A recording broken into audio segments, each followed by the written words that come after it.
Okay, and then you can let folks in.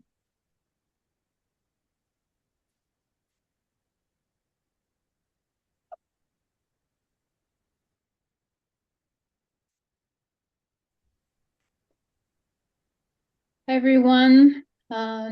Seeing some familiar names and faces from the webinar last week. As we did last Tuesday, we're going to give folks just a minute or two to join the webinar before we get started. Just say we have entered a new piece.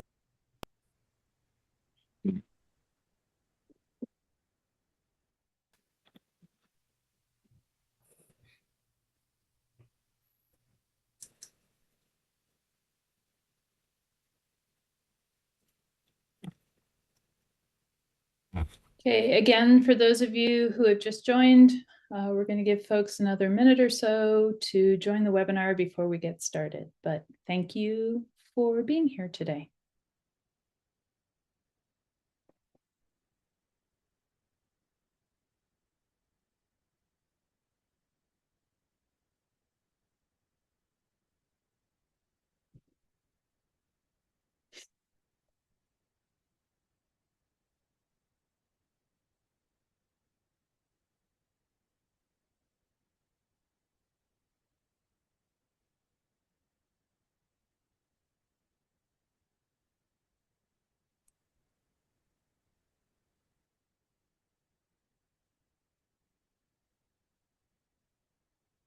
Okay, it looks like we might have, not quite hit a pause in the folks who are joining.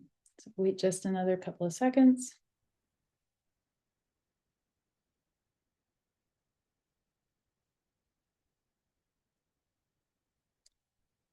All right, I think we should probably get going. All right, so welcome everyone. I'm really happy that you are able to join us today. This is the second in our series of 3 webinars with different topic focuses. The topics were selected based on a survey that we sent to certificate holders and also questions that we asked at webinars and during engagement events last year. So the topics for today are high conservation values and the new climate change requirements that have been included in the revised forest stewardship standard. I want to note that in looking at the registration list, we do have some folks who were registered to join the webinar today who were not from the United States. And I just want to recognize that this webinar is focused specifically on the new U.S. Forest Stewardship Standard.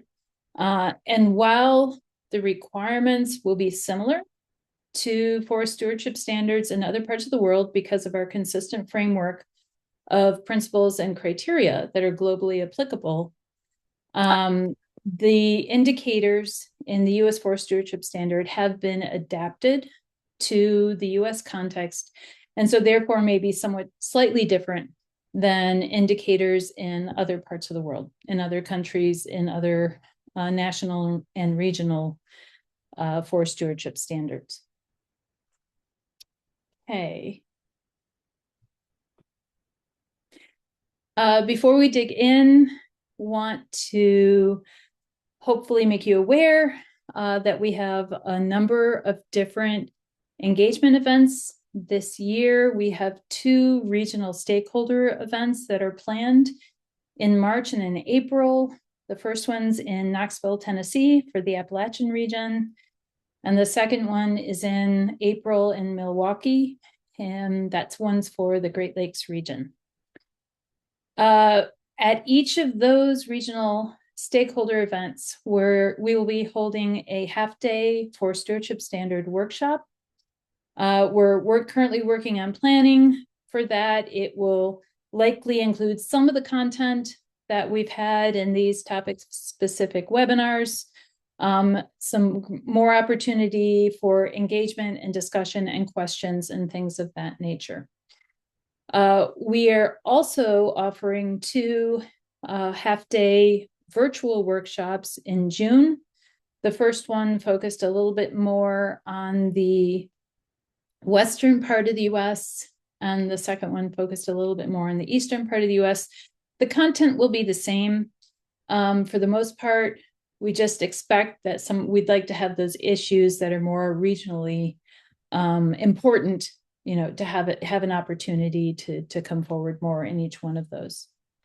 And then finally, we have our annual FSC US conference meeting in October. It will be in Seattle during the week of October 12th. We're hoping to finalize those dates here in the coming month or two. So registration for the regional events is open. Registration for that annual conference will not be open until, I believe, the very beginning of April. Okay. All right. So this is our agenda for today. Before I go any further, I would like to stop and introduce myself. My name's Amy Clark Eagle. I'm the Director of Science and Certification for FSC US. That means I lead our technical team here in the United States. I'm joined by my colleague, Carly Evans, and she is our Forest Management Specialist and has been an integral part of wrapping up the development of this revised forest stewardship standard, and will be a big part of supporting certificate holders and stakeholders here as we move into the transition period for this new forest stewardship standard. We are recording this webinar. It will be available from our forest stewardship standard version 2 webpage. Carly's going to drop a link to that webpage into the chat at some point. Might be now, might be later. But anyone who wants to go back and listen to one particular part of the webinar, or to check it out, or even just look at the slides, those will all be available from the webpage. We ask that you please use the chat to submit questions. This is to help us have a record of what the kinds of questions are that are being asked. We'll then use this as we are working on developing future webinars, events, and updating our frequently asked questions document. So, we might get to a point where, we say it would help if you'd clarify, could you put up your hands, or unmute yourself. Or if you really would like to ask a question verbally instead of trying to type it out, that's fine. It's just having the questions in the chat is a really great resource for us later on. As we go through the agenda, you can see that we're going to have a little bit of time at the beginning, looking just kind of overview of what happens during the transition period to the revised standard. And then we'll have two sections. The first one, we're anticipating it'll be a little bit longer, on high conservation values. And then the second one on climate change requirements. And we'll stop for questions after each one of those. Or if Carly notices that there's a flurry of questions about something in particular, she might stop me and we'll deal with something right then and there. In the final piece, we asked if you would please stay till the end. We have a couple of quick polls. One of them, you just got to click a couple of buttons. There's no text required if you don't want it. And the other one is a poll for Society of American Foresters, CFE credit hours. This webinar has been approved for 1.5 hours. And that poll just asks for your name and for your SAF membership number. Okay, I think that's what I had for here. Since we will have potentially some folks speaking or adding things into the chat box, we just want to remind folks that as participants in this meeting, we need to be mindful of the constraints of antitrust laws. There shall be no discussions of agreements or concerted actions that may restrain competition. This prohibition includes the exchange of information concerning individual prices, rates, market practices, or any other competitive aspect of an individual company's operation. Each participant is obligated to speak up immediately for the purpose of preventing any discussion falling outside these bounds. So we ask, please, that you just remember this and keep it in mind when we get to the more interactive part of the webinar today. Okay, so first of all, we can happily share that the revised, that is the version 2 for stewardship standard for the United States, was published on January 1. And it's available both from FSC International's website. If you go to the FSC Connect part of the website and click on the Documents Center, you can get it there. It's also where you can find any other approved for stewardship standard. And then you can also get it from the FSC US website. We recognize up until I think it was yesterday, the draft 6 was what was on that one. But moving forward, we've now got the final approved version available there. We've had some website update delays, and I'll come back to that in just a minute. Okay, so before we get into the topic-specific content, just a few reminders about the transition period for the revised forest stewardship standard. As I said before, the new standard was published on January 1. It becomes effective on April 1 of this year. And that means that April 1 is the first day it could possibly be used for auditing. So it's a valid standard as of April 1, 26. The transition period is 18 months long, and it ends on September 30th next year, so 2027. And so September 30th is the last day that the old standard is valid for auditing. Although for reasons we'll talk about in a minute, we highly encourage everyone who needs to be audited to the new standard to not wait until the very end of the transition period. But after the transition period, the old standard expires and it can be no longer used for FSC forest management certification. But both standards are valid during the 18 months of the transition period, and technically either one could be used for auditing during that period of time.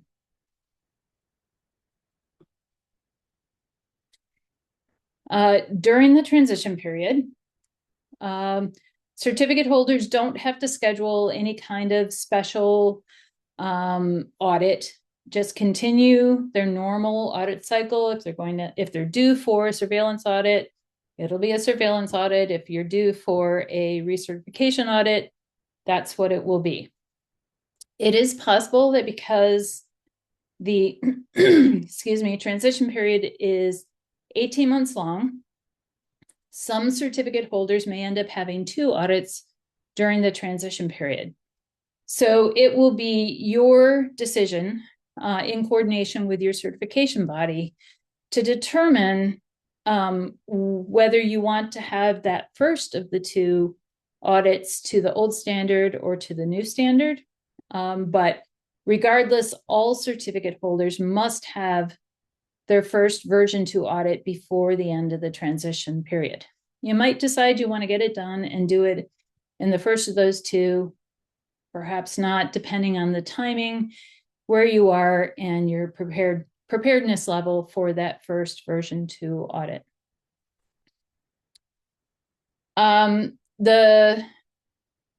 Every certificate holder is required to be in conformance with the requirements of the version 2 standard before the end of the transition period. So in some cases, you may not end up getting audited to all of the new and revised indicators before the end of the transition period. That's in the next bullet. But regardless, certificate holders do need to be in conformance with all aspects of the version 2 standard before the end of the transition period. There's a set of interpretations which recognize that if the first audit to a revised standard is a surveillance audit, it's not required that every new or changed indicator be audited at that audit. The certification bodies are given some flexibility to evaluate and assess what might be more important for auditing right away versus what could potentially be left to audit for the first time at the next audit after the transition period ends. But this is only applicable if that first version 2 audit is a surveillance audit. If you have a recertification audit, then, as would be required for any recertification audit, all of the indicators do need to be evaluated during that audit. This next bullet, the one about major nonconformances, this is what I wanted to come back to in terms of kind of when you have your first version 2 audit.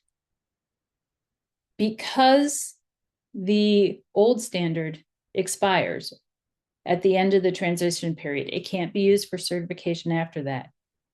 All certificate holders need to be certified to the version 2 standard before the end of the transition period.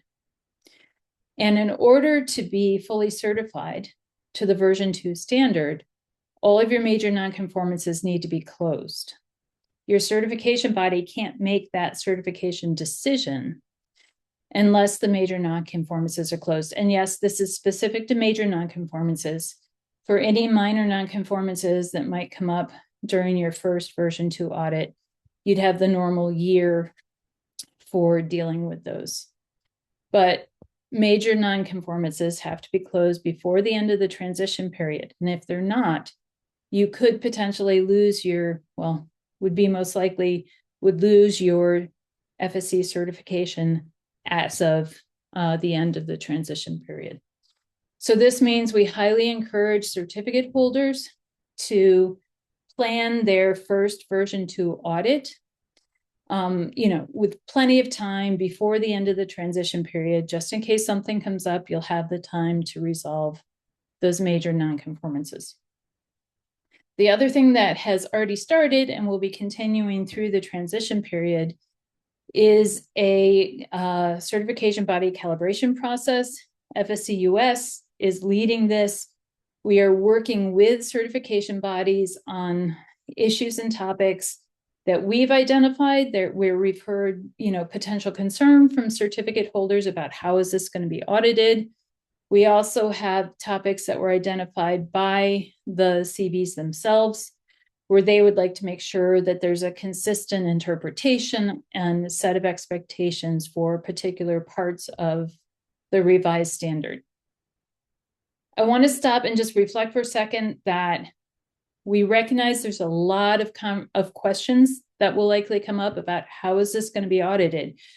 What's going to be required to demonstrate conformance? And there are some situations where we may not be able to fully answer your questions today during this webinar, but anything like that comes up where we don't have any guidance or an answer for you at this point, these are really, really important because it helps us to flag and identify things that probably need to be addressed with the CBs as part of this calibration process, or potentially where Carly and I need to work on further guidance or additional information to support certificate holders. All right. We do have a set of transition resources that have already been completed. All of these were added to, there's 2 documents that we didn't get added in December, but what you can see here in terms of the list of resources, these were all on our website in December. And then in January, we had a transition to a new FSC US website. And because of the delay in the process, there was an embargo period. We ended up with the new website not including the resources that were added late in December.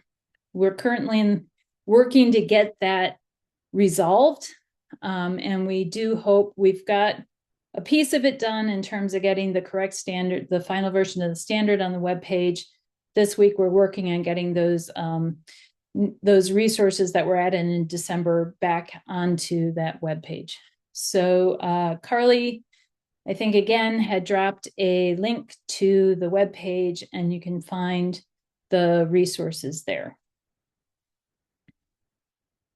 All right. With that, before we dive into the specific topics for today, any questions about the transition itself?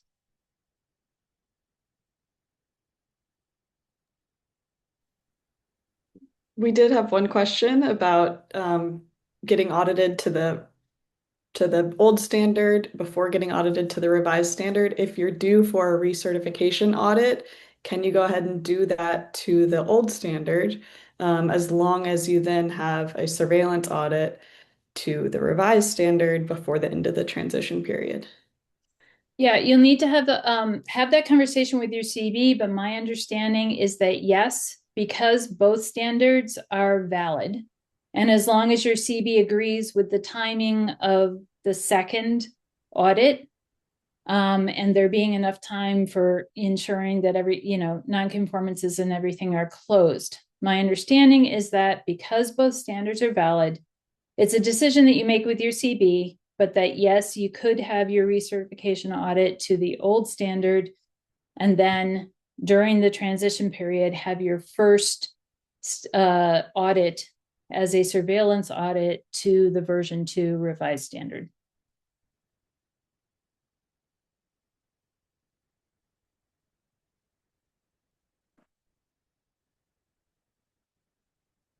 All right, we good to move on, Carly? Yep. Okay, awesome. All right, so high conservation values. This is not a new concept itself in the revised standard. The 6 types of high conservation values have not changed.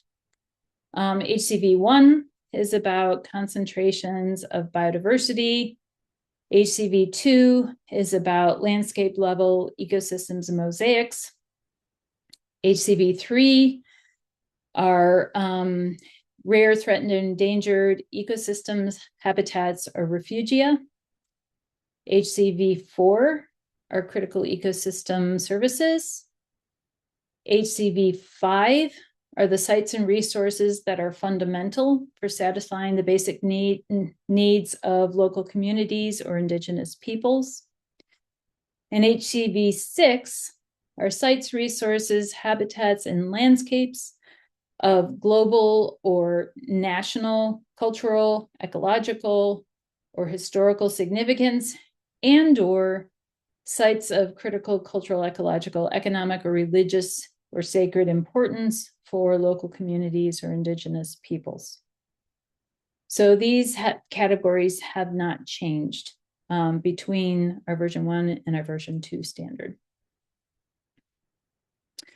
I do want to highlight a couple of things, just big picture. Number 1, HCVs are not limited to forests or values that occur within forest. They include both forested and non-forested values that may occur within the management unit.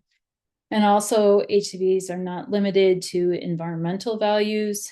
HCV 5 and 6 include also social values.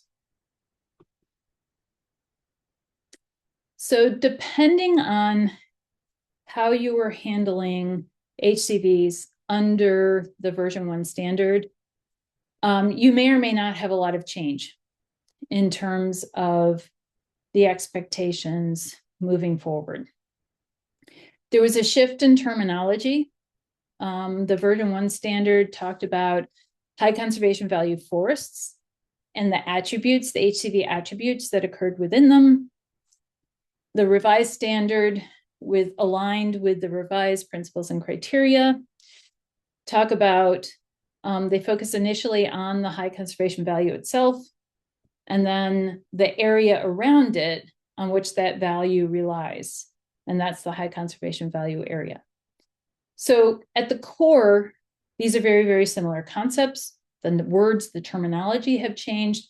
And for most certificate holders, this won't result in much of a change.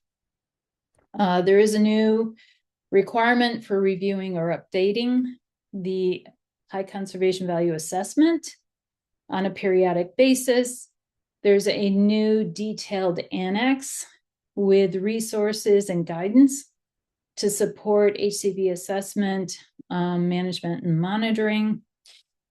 And there's new language both in the indicators and in the annex around management and just what kinds of activities may or may not occur within an HCV area.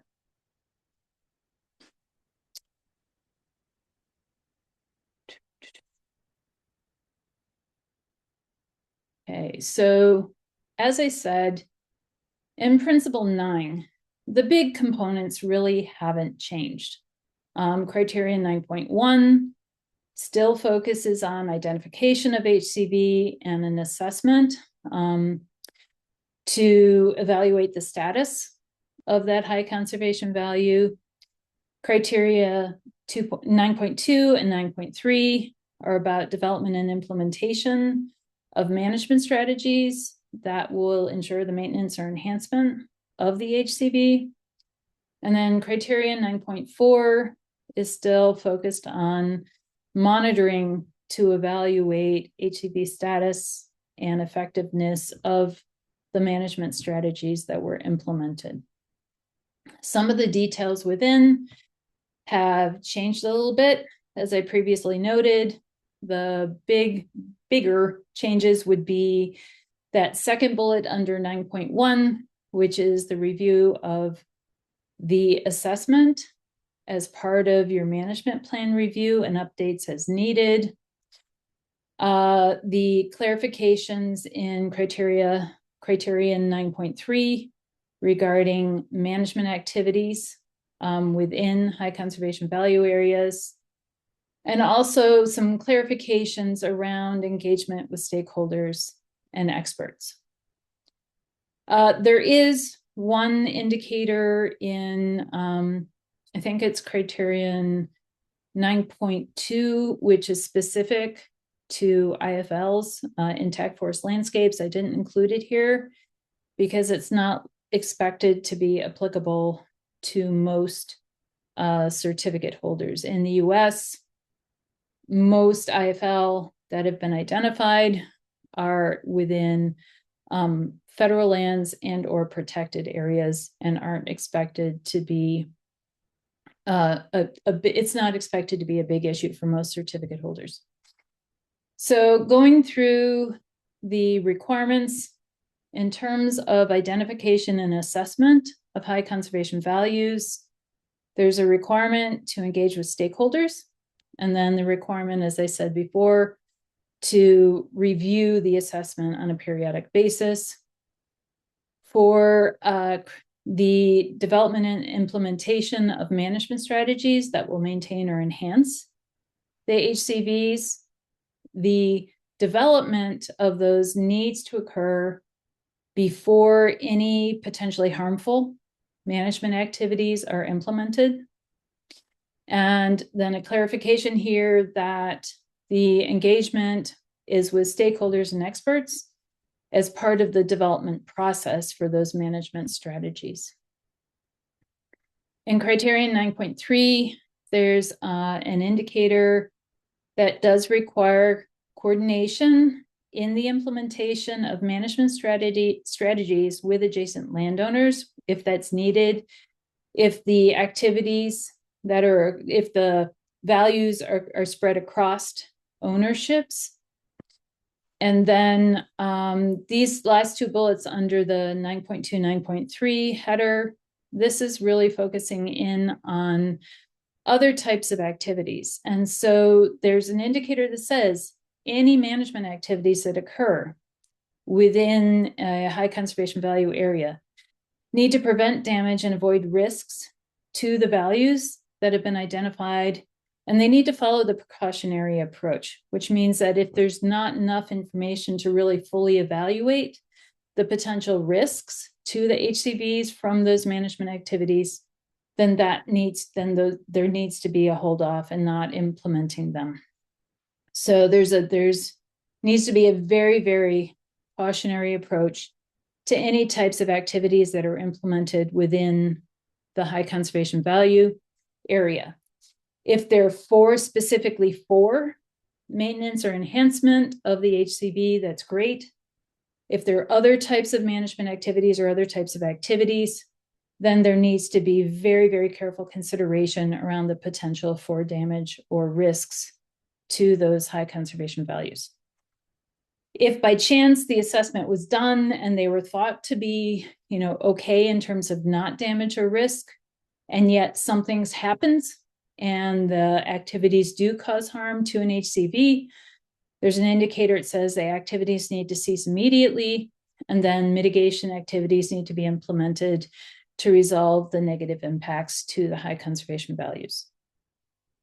Okay, criterion 9.4, clarification around engagement with both stakeholders and experts as part of the monitoring program, and then recognition in the indicators that when there's new information that's learned about a high conservation value or about activities related to the high conservation value, there may be a need to adapt the management strategies. So when you learn something through monitoring, you need to use that to adjust things and ensure the maintenance or enhancement of your high conservation values.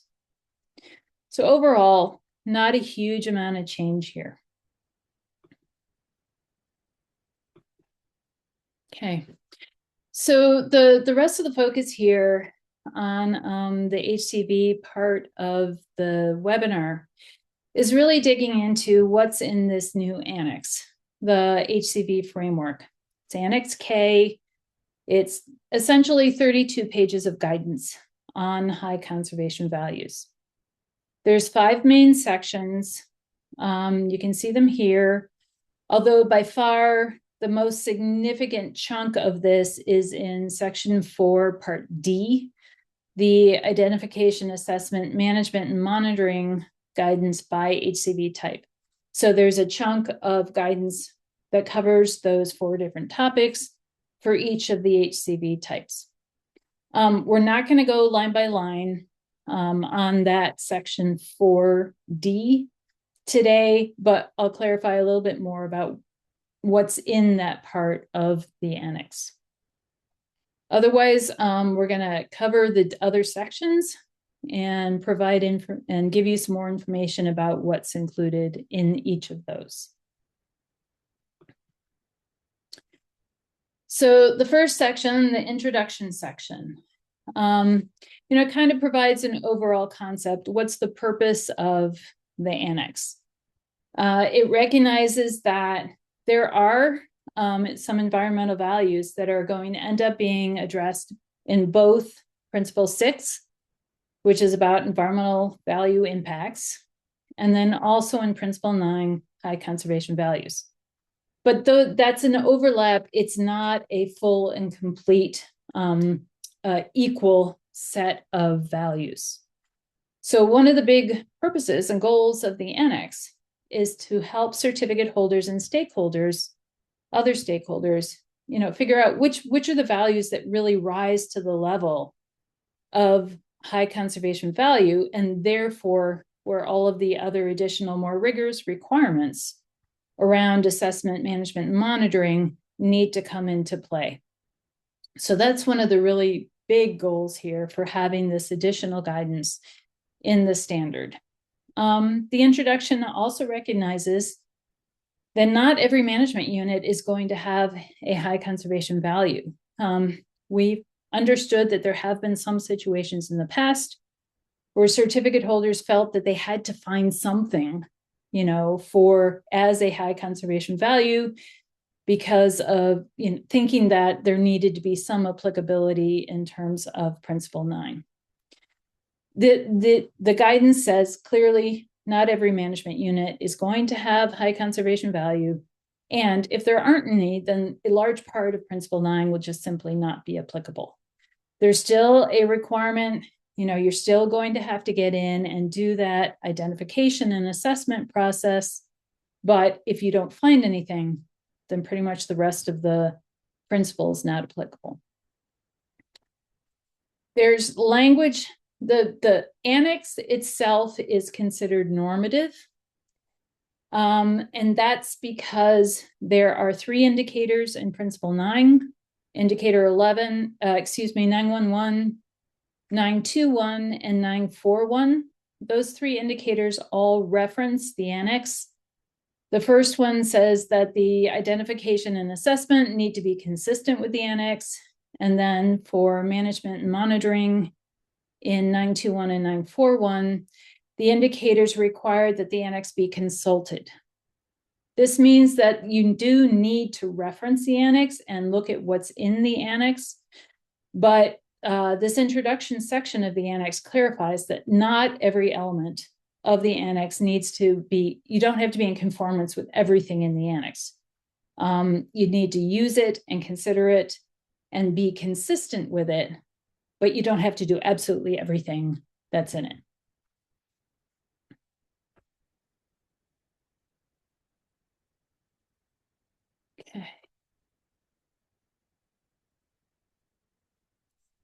Okay, the second section in the annex deals with confusing and interrelated concepts. These are things that we have heard over time that have had some issues related with them. The first is just simply the clarification of terminology change from the version 1 standard to the versions 2 standard. So moving from HCV attributes within high conservation value forests to high conservation values and high conservation value areas. This section also looks at some of the different terms within the standard: representative sample areas, high conservation value areas, conservation areas. And it clarifies that high conservation value areas are expected to be part of the conservation areas network. And in fact, the definition of the conservation areas network specifically references HCVA as being conservation areas that would be part of the network. We had a question about this in the webinar last week, and I fudged a little bit on my answer because I really wanted to go back and do some very, very careful looking to make sure that the language we used was accurate. And number one, the definition of the conservation areas network explicitly says that RSA, representative sample areas, and high conservation value areas will be part of the conservation areas network.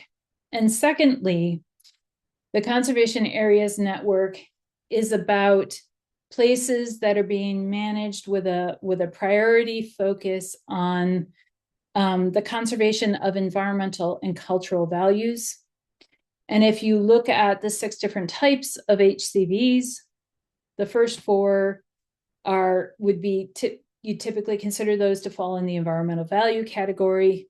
The second 2, when you look at them and look at the definition of cultural that we have in the standard, that those second HCV 5 and HCV 6 would be considered cultural values. So yes, if it's an HCV area, then it would be part of the conservation areas network.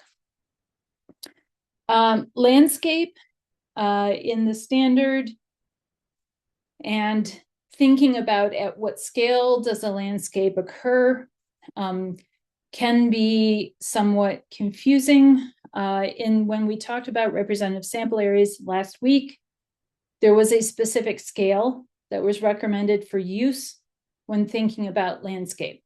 And it's important in Principle 9, and when you're thinking about high conservation values, because 2 of the high conservation value types, HCV2 and HCV6, both use landscape as part of the definition of that type of high conservation value. But in this situation, there is not a recommended scale. Instead, it's looking at the definition of landscape, thinking about what are the, within the surrounding area around the management unit, what are the portions of those areas that could potentially be affected by management unit activities? And then also, as you look at the area surrounding the management unit, in which places around the management unit are there things happening and places that could have an impact on the management unit itself, the values within the management unit, the achievement of management objectives, and those things. And that's how landscape is considered for the purpose of Principle 9. Well, the term contiguous lands is not used in any of the HCV types. As you get into the annex, there are some places where there's things that you need to think about in terms of contiguous lands.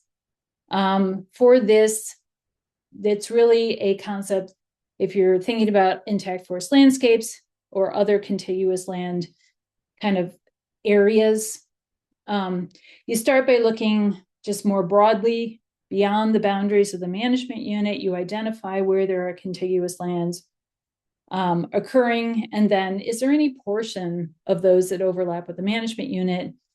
If so, then that portion of the management unit needs to be evaluated and thought about in terms of that broader contiguous lands area. For regional significance, and this comes into HCV1 and HCV2. Those are both HCV that are significant at a global, national, or regional scale. There is a recommendation in this section of Annex K that the region used be at the scale of ecological provinces as defined by Cleland in the 2007 work, or something generally equivalent to that. And then this section of the annex also comes back and provides some additional guidance related to management within high conservation value areas. There is a requirement to implement management strategies that will maintain or enhance high conservation values. And this requirement, however, does not necessarily mean that other possible uses or activities are prohibited from high conservation value areas. As I noted before, any other activity that occurs needs to be sure to not damage or potentially put HCVs at risk, but that does not mean that they are otherwise other activities are fully prohibited. So there's a section that focuses more on this as well. Okay, the next section in Annex K focuses on information and data sources.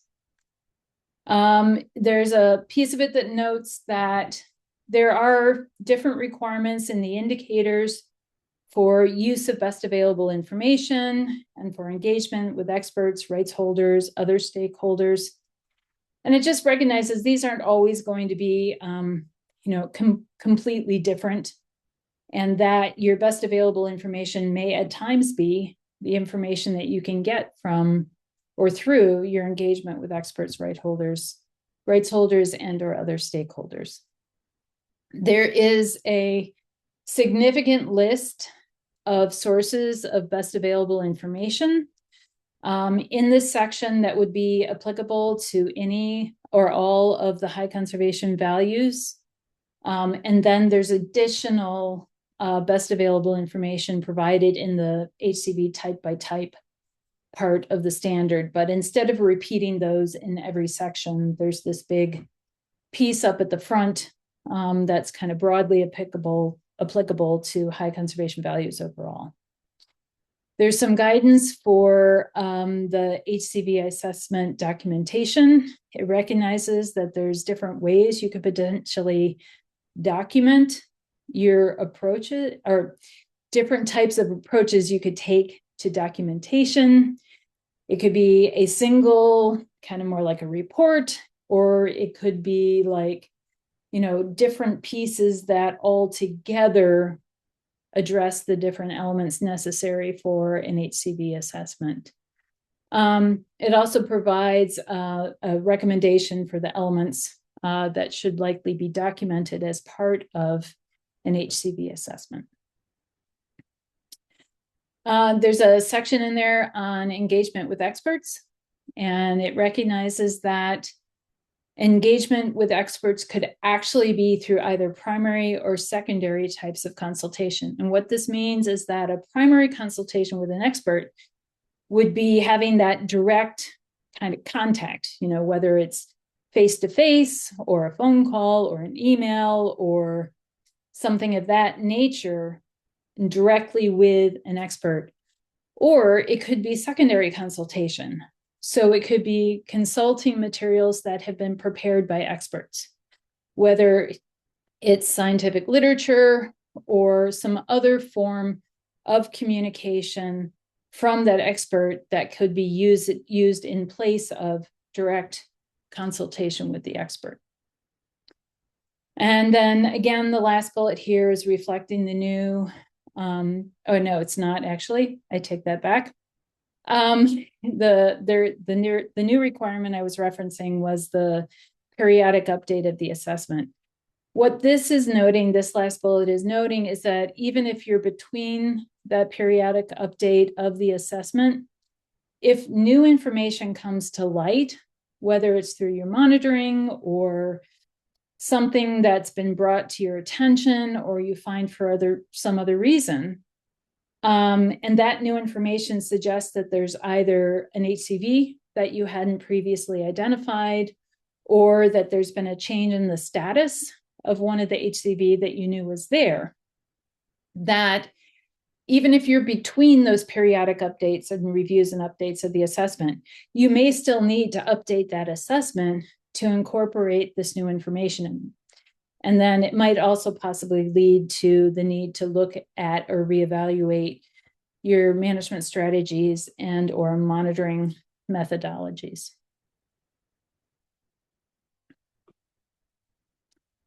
Okay, the next section in the annex is about national level high conservation values, and this is a new concept.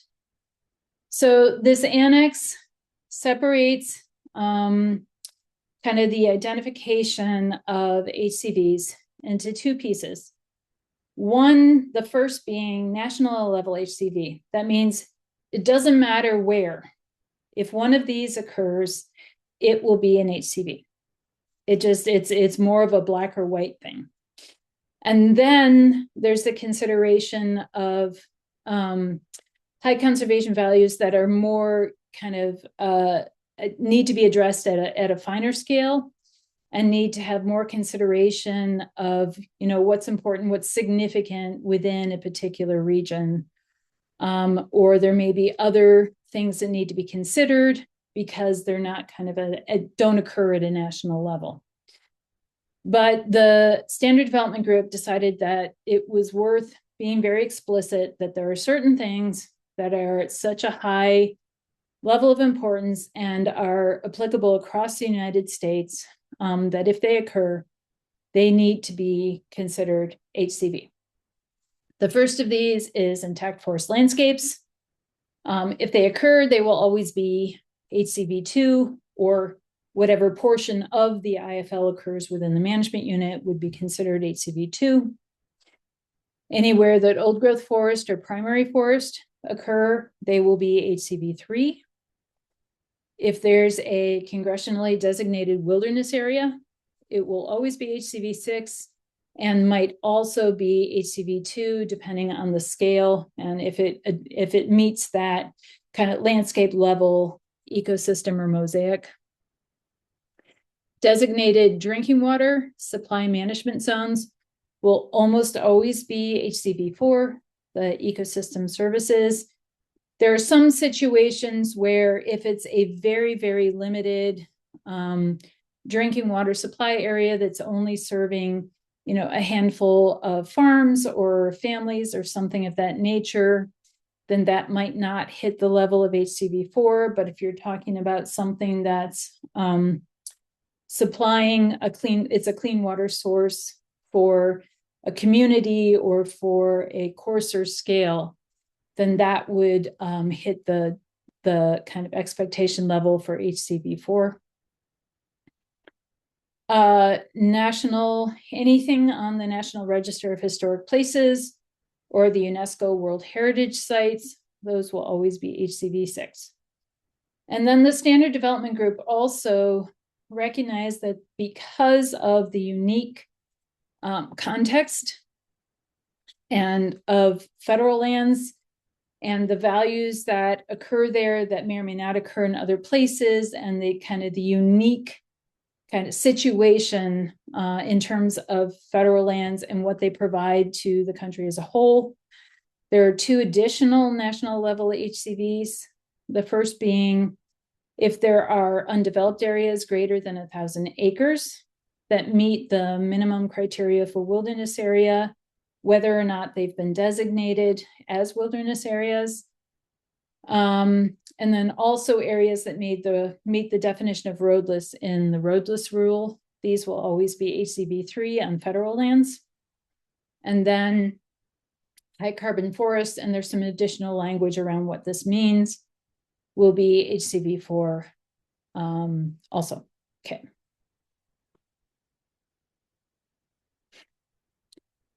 All right, there's a subsection also on additional considerations for HCV identification. This was an opportunity for the Standard Development Group to kind of address some misunderstanding, confusion, things that had been heard in the past in terms of identification of high conservation values. So one of the things here in terms of consideration was thinking about what's the relationship between the controlled wood national risk assessment and the high conservation values that are identified there versus the need to identify high conservation values or assess for high conservation values within a management unit. And the national risk assessment, it's not a one-for-one overlap. You can't say if it's not in the national risk assessment, therefore I don't have any in my management unit. That's not the correct level of assessment. The scale of assessment for the national risk assessment, controlled wood national risk assessment, was much coarser than what's needed for conformance with the principal 9 indicators. So there's still a need to do a full HCV assessment, even if there's nothing identified in the controlled wood national risk assessment for your management unit area. Just for clarification, non-native ecosystems will never be HCV1, HCV2, or HCV3. Not all wetlands and or riparian areas and or fish-bearing streams are high conservation values.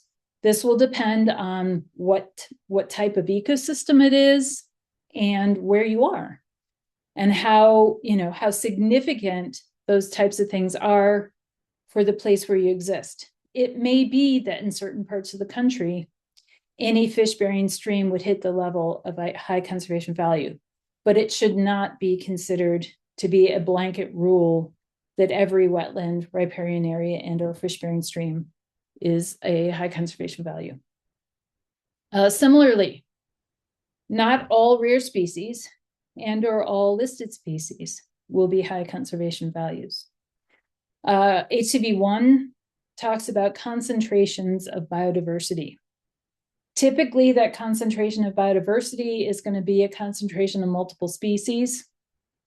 On occasion, there may be concentrations of biodiversity that are more focused on a single species. There's guidance provided in Annex K around those, but not every listed species, not every rare species is going to hit that threshold for HCV1. And there are no HCV that are defined alone by the presence of big trees. So just because they're very large, old legacy type trees does not automatically mean that that area is a high conservation value. It may be an indicator that there's a need to look at it a little more closely and find out, is this in fact possibly an old growth or primary forest remnant that should be considered for HCV, status. But just because there's big trees does not automatically mean that it's a high conservation value. So overall, context is important. Okay, this is the biggest chunk of the annex is going through, it goes through each of the 6 high conservation values and then provides a consistent set of information for each one. Additional guidance for understanding what is that HCV, what does it mean, what's the intent, some guidance for helping on identification. For each of the 6 HCV, there's a reference to the earlier kind of generic set of best available information sources, but there's also additional sources of information or data for that particular type of high conservation value that may be useful or provide that best available information that's required. Every one of each of the 6 also has additional sources of information to support on developing management strategies for maintenance or enhancement of the HCV and for monitoring methodologies. Just coming to that note at the end, there's a couple of places where there are examples provided of high conservation values, but generally there are very few. I know that their old standard had an entire annex that was full of examples. The SDG found through engagement with CBs and certificate holders and looking at that annex that it was potentially misleading in terms of suggesting that those were the only HCVs that needed to be considered and there weren't others. And there were some, there was a need the SDG felt to be much more focused on the context-specific situation and the consideration of the full set of possible high conservation values, as opposed to just having a checklist of potential high conservation values. Okay, this is the last piece of the high conservation values section. Carly, I realize I'm probably going a little long here, so we may need to think about that in terms of how much time we spend on the climate change. But the Annex K provides a family forest HCV checklist. So this is an initial screening tool for likelihood of HCVs within family forest management units. This is intended to provide just an initial streamlined approach to high conservation values for family forests. For each HCV type, there's a set of either specific information sources that need to be evaluated or categories of information sources that need to be considered. And then you would go through, for a family forest management unit, you would go through each of those different information sources or types of sources and look at whether or not there's either presence confirmed or potential presence indicated by those information sources. As you're going through the checklist, if none of them indicate presence or potential presence, then no further HCV assessment is necessary for the family forest management units. If potential presence is indicated, then the checklist points you back to the main body of Annex K to consider the other guidance that's provided for that particular HCV type, and there would be additional effort needed to confirm whether or not the HCV is there. If the checklist information sources say, yes, there is an HCV there, then the guidance in the main body would support additional assessment of status, management strategy development, and monitoring methodology development. So it's to be used as an initial screening. If there's any indication of potential or existing HCVs, then the rest of the HCV framework annex provides resources to complete the identification and assessment and managing and monitoring process. Okay, so Harley, help me out here. What have we got? We do have several questions. The first one, you've mentioned that IFLs or intact forest landscapes are unlikely to occur in most management units in the US. But how would somebody go about identifying that? Is there an acreage threshold, or maybe they can Yes. use? Yep. You would use the actual, you'd go to the glossary. Well, there's two things. One is in the glossary of the standard, there's a definition of IFL, and that includes an acreage threshold, plus the expectation that this is a place where there's no evidence of kind of management over time. And then in Annex K, in that national HCV section, there's several paragraphs there around identification, management, and monitoring of IFLs. Thank you. For the next one, if it'd be possible for us to go back to the slide that breaks down indicator by indicator, we have a concern about under criteria 9.2 and 9.3 that the first and last points seem contradictory. So if you could possibly provide an example of a potentially harmful activity that might still be implemented. Yeah, so I think the point is if there's potentially harmful activities, you would need to develop your management strategies for the HCVs first to ensure that you are protecting the HCV against anything that might harm it. And I think that this is right in line with, in fact, the fourth sort of sub-bullet there, which is anything that's implemented has to ensure that it's not going to damage or avoid risks. There are situations where you've done all of the evaluation, you believe that you have put the precautions in place that are necessary to ensure that the HCV is not going to be harmed. Something happens unexpected, something out of your control. If that happens, then you have to cease anything that's happening that might be harmful and then mitigate the negative impacts. The idea is that you do all the planning up front. You don't implement management activities until you have confirmed to the best of your ability that they're not going to be harmful to HCVs. If something happens, then you take care of it before you reinstate any of those activities. Thank you. Mm-hmm.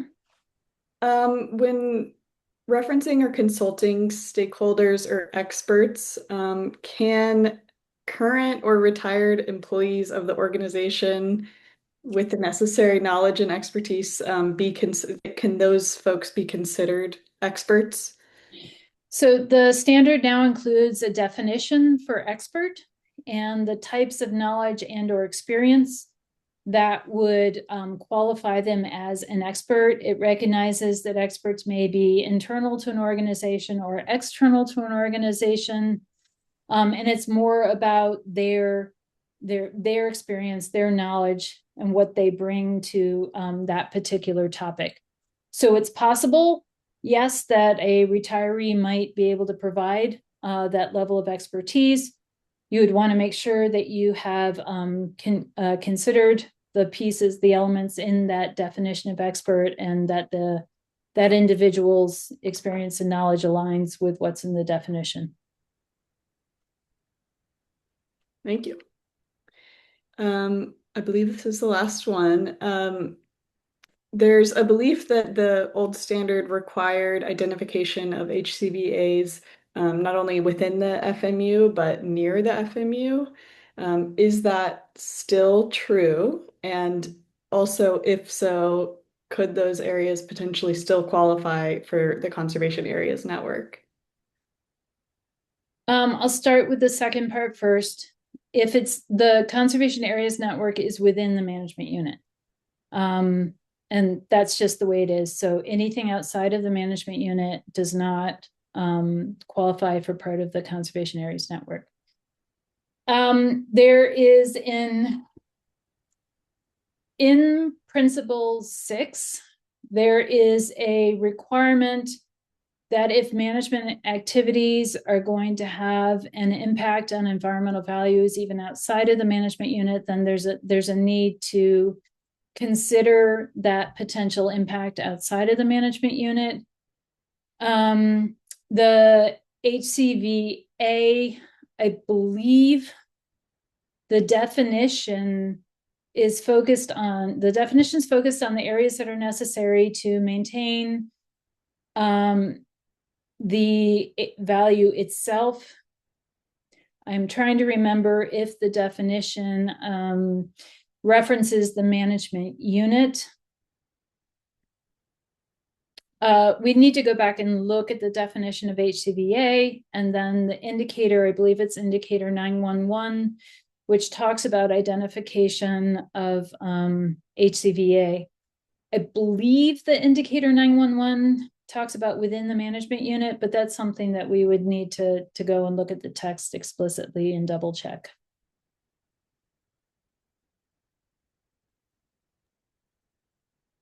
Thank you. I think that's all for now. We can move on. Yeah.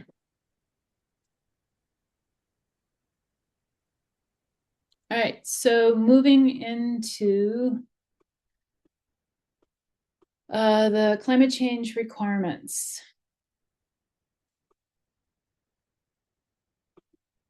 So in the version 1 standard, the climate change was not really called out explicitly in any requirements. There was simply a reference to it at one point related to the considerations around the possibility of planting non-local sources or trees from non-local sources. In version 2, there is a set of indicators that are explicit in terms of climate change adaptation. The requirements that are new and added are not explicit to climate change mitigation, but the standard already includes a lot of requirements that are going to result in the promotion of climate change mitigation. And this includes in Principle 6, in indicator 611, as you're looking at what are the environmental values that might be affected by management activities.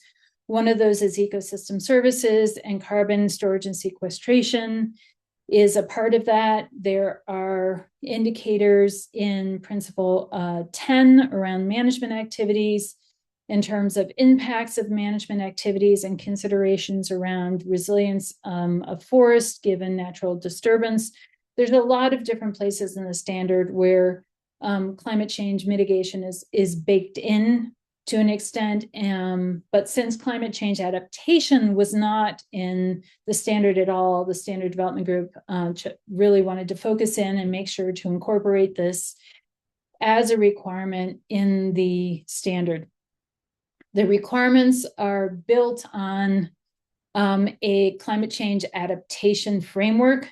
There's a number of different sources, but typically an adaptation framework starts with kind of defining the context and then assessing risks and vulnerabilities related to what's known in terms of the potential future climates for that place, and then looking at the management objectives and the potential that you're going to be able to achieve those management objectives given what you have learned in the second step. In the fourth step, working on actually defining activities, strategies that can be implemented to address risks and vulnerabilities and potential impacts. And then as with any adaptation cycle, the monitoring requirements that helps to feed information back into reassessment and reevaluation over time. So when we were working on this, we actually worked really, really closely with the Northern Institute of Applied Climate Science, and worked with them to identify where we could help to build and bake this kind of adaptation cycle into the standard itself. So the next set of slides is actually stepping through these different steps, or stepping through these different kind of pieces of an adaptive management or a climate change adaptation framework. So the step one was define the area of interest, goals, and objectives. Indicator 7.1.2 is not explicitly about climate change, but this is, before I go any further, I want to stop and recognize that the 5 steps I'm going to go through, these are the requirements explicitly for non-family forest management units. The last slide is specific to family forests. It's a slightly different approach for family forest management units. Okay, so going back to what I was saying, indicator 7.1.2 is not explicitly about climate change, but this is where the standard requires the identification of management objectives. And there's some guidance generally about management objectives, but the idea here is that the management objectives are about how you're going to achieve desired future conditions, and therefore those could be affected by changes in climate moving forward. But this is step 1, define your management objectives. Step 2 and step 3 kind of got mushed between 2 different indicators, 6.1.1 and 7.2.4. Step 2 is to assess climate change impacts and vulnerabilities. This is included in indicator 6.1.1 specifically for environmental values. And then indicator 7.2.4 is the place where there's an expectation that you think about climate change related risk and vulnerabilities in terms of achievement of management objectives and desired future conditions. So these 2 together, the orange text, address that assessment of impacts and then the evaluation of management objectives, given what you know about potential impacts of climate change. So steps 2 and 3. In Annex L, which is termed the Climate Change Toolkit, there's guidance that provides a basic framework for how you might evaluate the risks and vulnerabilities related to what you know about the potential future conditions. So things like, how are climatic conditions expected to change in the region over the next 25 to 100 years? How are the associated forests and non-forest ecosystem like to respond to those changes? And then what then would be the potential impacts on environmental values from these ecosystem changes? So there's guidance there specifically for indicator 6.1.1 related to the climate change requirements in 6.1.1. And then for 7.2.4, Annex L provides examples of the types of climate change impacts that might potentially affect the ability to achieve management objectives and desired future conditions, and then links to resources that support vulnerability assessments. So there are a fair number of resources out there that can be used by certificate holders to help them through this set of considerations. And the 6.1.1 and 7.2.4, they kind of work really closely together because they both bring in that evaluation of risks and vulnerabilities. I have a note to myself to remind that indicator 724 and then the complementary one that we'll get to in a second around monitoring, which is 812. These indicators, there is the potential for delayed conformance for 724 and 812. There are interim indicators there for non-family forest management units. It's up to 3 years. And then for family forest management units, you have up to 5 years to come into conformance with indicator 724. And then in the interim, there will be an evaluation of whether you are working to get to conformance. So you need to be able to demonstrate that you're moving in that direction. And then 812 doesn't get evaluated until you're in conformance with 724. Okay, the fourth step is identifying adaptation approaches. This is another part. So indicator 724 kind of crossed 3 different steps, but this is where there's a requirement to describe any climate change adaptations that are implemented. To describe them in the management plan. It does not require that every single management unit implement climate change adaptation strategies, but if they are being implemented, then they need to be included in the management plan. The annex provides examples of potential adaptation strategies. It breaks them into 3 categories and provides links to resources that would support the development of adaptation strategies. In the annex, it also identifies that there are 2 additional indicators that are linked to, while they're not explicitly about climate change adaptation, they're linked to climate change adaptation.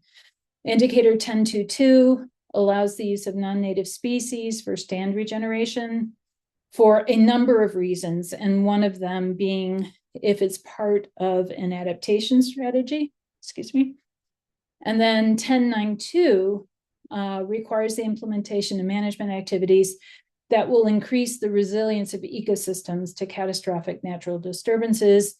And there, in many parts of this country, there's an expectation that as the climate changes, there may be an increase in the severity or frequency of catastrophic natural disturbances. Okay, the last step is the monitoring, indicator 812. And this would be applicable once a certificate holder is in conformance with 724. And it requires that the monitoring protocol that's required by indicator 811 includes specific elements related to monitoring if there's been any changes in the potential impact of climate change related risks and vulnerabilities. If there's been any change in the ability to achieve management objectives, or desired future conditions, and also monitoring to evaluate the effectiveness of any climate change adaptation strategies that had been implemented. Annex L provides some important considerations when it comes to development of the monitoring program around these things, including some best practices for monitoring and examples for how practices can be implemented, and of course, links to additional resources to support the development of monitoring methodologies.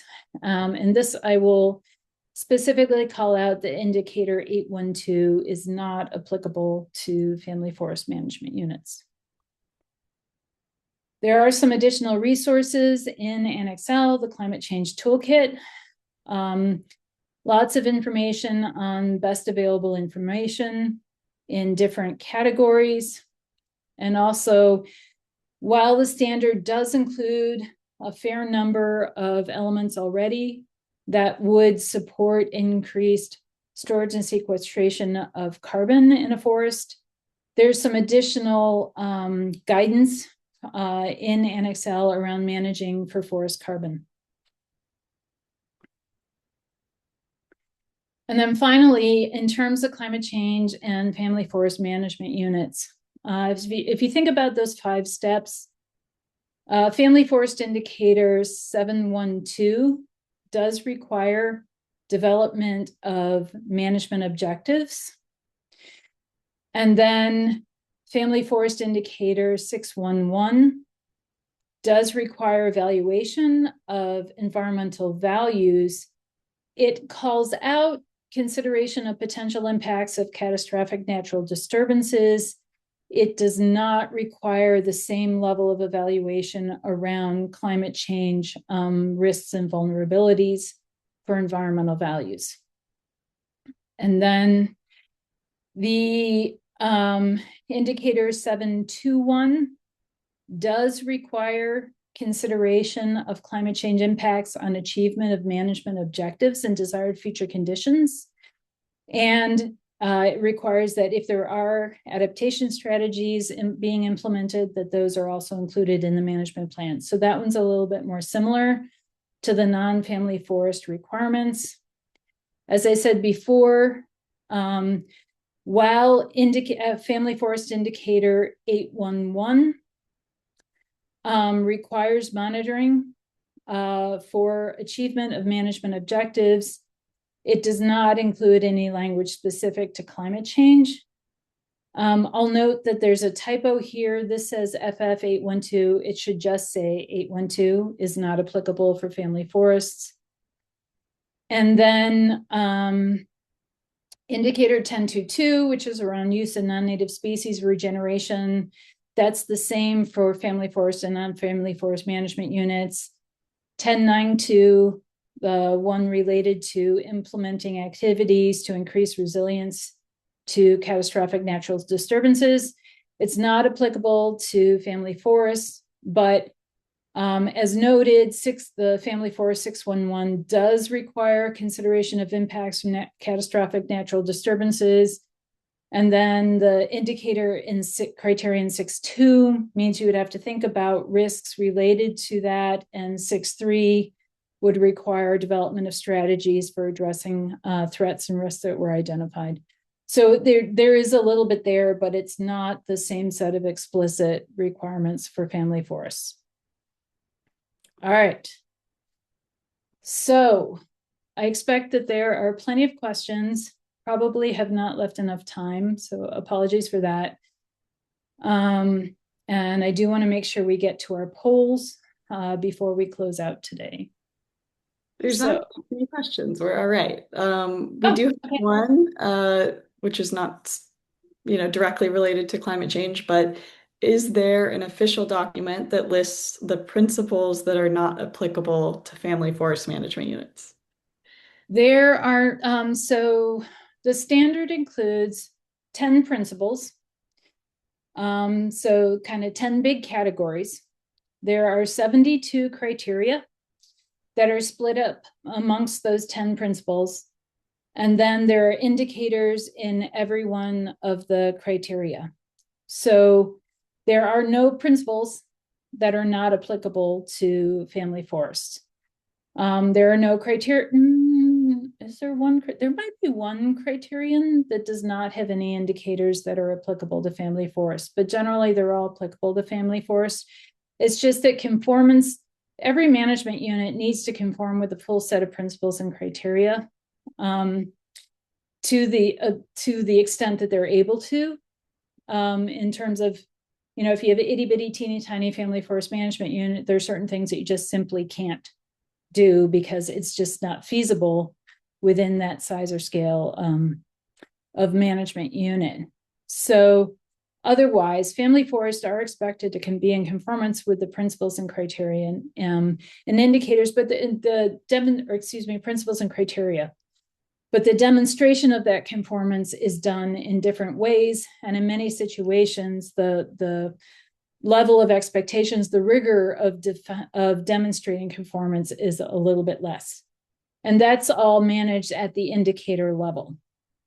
So within the standard, there are some indicators where there's a substitute. There's an alternate indicator for family forests. And then there are also some situations where the indicator is written as for non-family forest management units, and that means that that indicator is not applicable for family forest management units. We have a standard version that is one of those FSS resources that Carly put together, which includes only the indicators that are applicable to family forest management units. We do not have the opposite. We do not have something which specifically identifies where there's not a requirement related to family forest management units. Hopefully that answered the question, probably a little more words than necessary. I think that was good. We do have also a question about clarifying the previous question related to 9.1 and the identifying of HCVAs outside of the FMU. I'm working on a typed response that I can give to Andy. It does, it seems like Amy and I need to look into this a little bit more, but I'll put my response in the chat. But based on the language that I'm seeing, yes, there's no longer a requirement to explicitly identify HCVs or HCBAs that are adjacent to the management unit. But in some cases, you will need to consider what's happening outside of the management unit when identifying HCBAs. Right. And then I would also remind you, Principle 6 includes a requirement that if management activities will have an impact on environmental values even outside of the management unit, then that needs to be considered as well. And hopefully I haven't just misspoken, but I believe that's what it is. And Carly will correct me if I'm wrong. You're good. Okay. We should probably get to our polls really quickly, Carly. Yes. We're running out of time. So the first poll, there's 3 questions, and all you have to do is click one of your choice for each of those 3 questions. These are really important to us. They provide us with feedback about our engagement events, help us to improve them with time, and hopefully focus in more on things that are important to you. And we'll know if we aren't doing well, that this is something we need to take a different approach or something else. The third question is really important to us in terms of overall, how are we doing related to providing support and resources for the Forest Stewardship Standard transition process.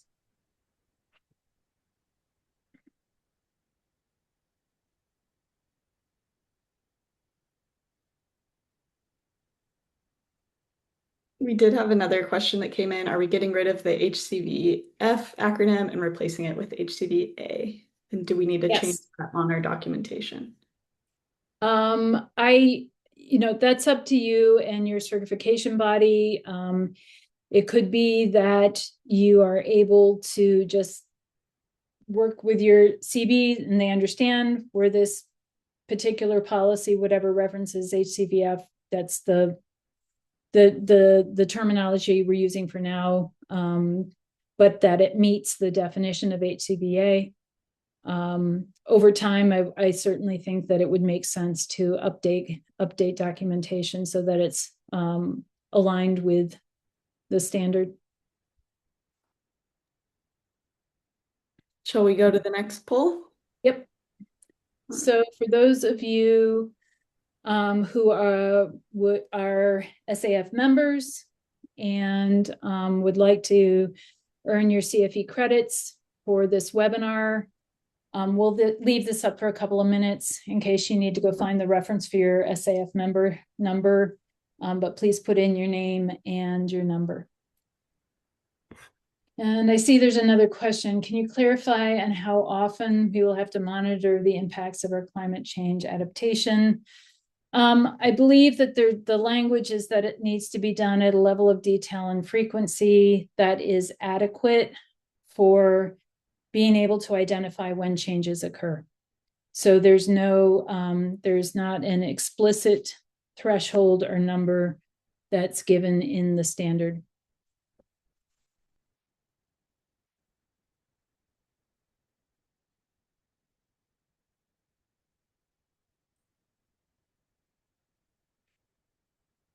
All right, well, thank you all for being here. We really, really appreciate it. The webinar next week is going to be focused on labor and worker requirements, so Principle 2.